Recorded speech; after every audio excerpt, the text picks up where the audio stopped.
یہ محبت کا نام ہے کہ جہاں پر امام حسین نے خدا کی رضا کے لیے اپنی جان کو بھی قربان کیا، اپنے مال کو بھی قربان کیا، اپنی اولاد کو بھی قربان کیا، اپنی عزت کو بھی قربان کیا خدا کے لیے، خدا کی بارگاہ میں۔ ایک حدیث عشق، ایک حدیث قدسی ہے۔ حدیث قدسی اس چیز کو کہا جاتا ہے جو کلام خدا ہے لیکن قرآن میں شامل نہیں ہے۔ خداوند متعال کیا فرما رہا ہے کہ من طلبنی،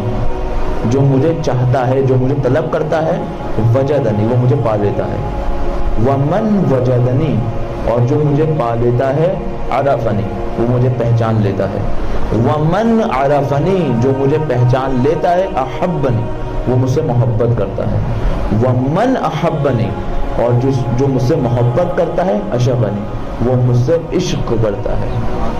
ومن اشغنی، اور جو مجھ سے عشق کرتا ہے، عشقتہ، میں بھی اس سے عشق کرتا ہوں، ومن اشقتہ، اب اگلا مرحلہ بہت خطرناک ہے، ومن اشقتہ قتلتہ، اور میں جس سے عشق کرتا ہوں اس کو قتل کر دیتا ہوں، میں جس سے عشق کرتا ہوں میں اس کو قتل کر دیتا ہوں، ومن قتلتہ، اور میں جس کو قتل کرتا ہوں، فعلی دیت، اس کی دیت مجھ پر واجب ہوتی ہے،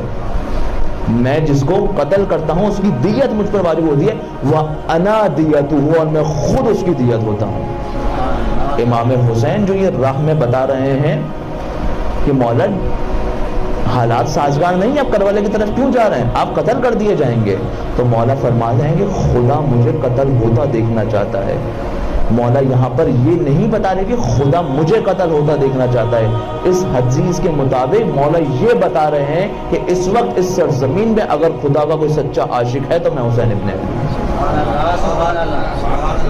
حدیث عشق ہے، جب تک پہلا مرحلہ پانا ہے، طلب کرنا ہے خدا کو، طلب کرنا ہے اہل بیت کو، اور جیسے ہی طلب کریں گے وجدنی، اس کو پا لیں گے،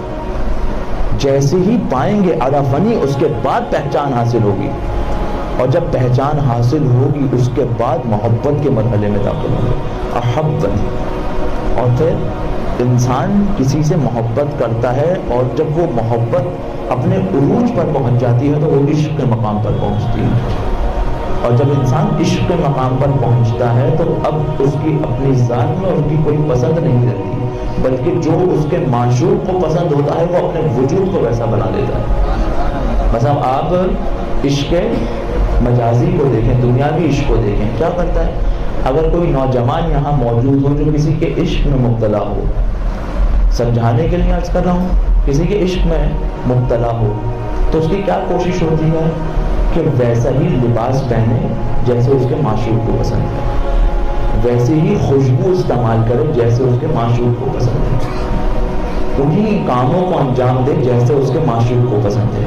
انہی کھانوں کو کھائے جیسے اس کے معشوق کو پسند ہے، اور جو اس کے معشوق کو پسند نہیں ہوتی اس کو ترک کرنا شروع کر دیتا ہے۔ ایک دفعہ مجنوں لیلا کو ڈھونڈتا ہوا ایک شہر پہنچا، پوچھا کہ لیلا کا گھر کہاں ہے،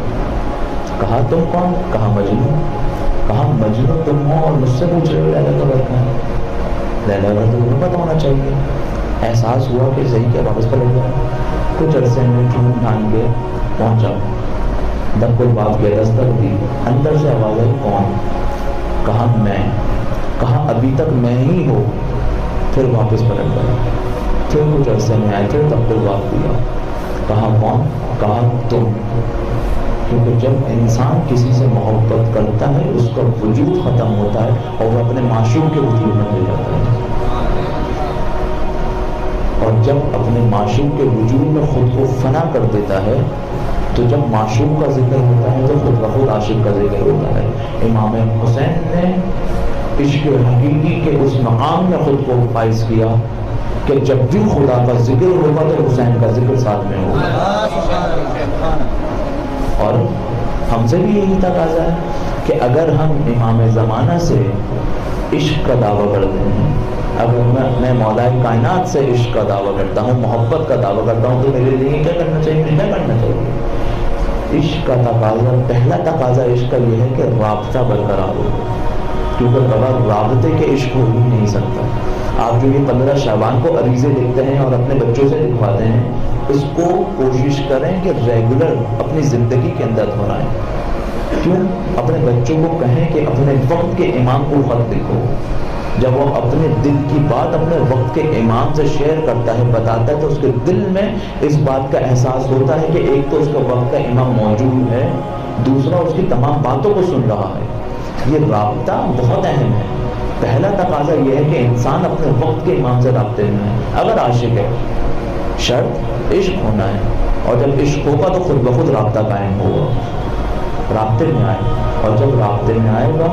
تو خود بخود جو اس کی مولا کی چاہت ہوگی وہ اس کی چاہت بنتی رہے گی. پھر ضروری نہیں ہوگا کہ مولا آ کر اس کو حکم دے. ایک دفعہ اس شخص نے مولا کائنات سے سوال کیا کہ آپ کے باقی اصحاب میں اور مالک اشتر میں کیا فرق ہے؟ مولا نے کہا